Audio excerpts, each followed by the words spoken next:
سب سے پہلے تو میرا خیال ہے کہ یہ بات سمجھنے کی ہے کہ مسجد کا ہمارے دین اسلام میں کیا مقام ہے۔ بالکل۔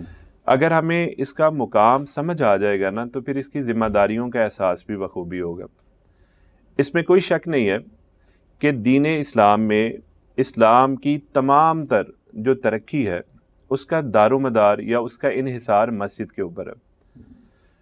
اللہ کے نبی صلی اللہ علیہ وسلم کی بڑی مشہور حدیث ہے، احب البلاد الی اللہ مساجدها، کہ اللہ کے نزدیک روئے زمین پہ سب سے زیادہ جو پسندیدہ جگہ ہیں وہ مساجد ہیں۔ بے شک۔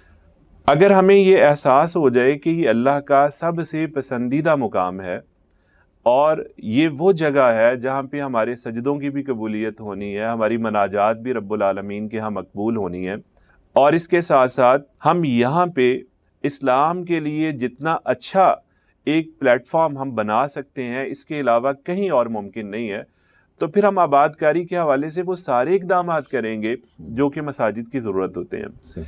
میرا خیال ہے کہ مسجد کی آباد کاری کسی ایک فرد کا کام نہیں ہے، بینگ اے مسلم یہ پورے معاشرے کی ذمہ داری ہے، اور معاشرے کا ہر فرد اس کو اپنا فرض اولین سمجھتے ہوئے اگر اس آباد کاری میں اپنا حصہ نہیں نہ ڈالے گا تو اند اللہ وہ مجرم ہوگا، کیونکہ مسجد تو اللہ کا گھر ہے۔ اللہ کے گھر کے ساتھ تو جس بندے نے بھی لا الہ الا اللہ پڑھا ہوا ہے اس کا ایک قلبی تعلق بھی ہے، دینی تعلق بھی ہے، روحانی تعلق بھی ہے۔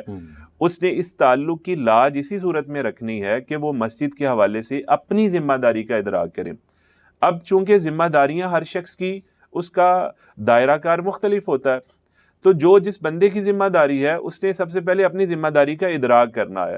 علماء کی اپنی ذمہ داریاں ہیں، مساجد کے خدام کی اپنی ذمہ داریاں ہیں، مساجد کے اندر عام نماز پڑھنے والے لوگوں کی اپنی ذمہ داریاں ہیں، جو مساجد سے منسلک جو تعلیمی ادارے ہیں ان کو چلانے والے اساتذہ کرام کی اپنی ذمہ داریاں ہیں، جو دین کے طالب علم ہیں ان کی اپنی ذمہ داریاں ہیں۔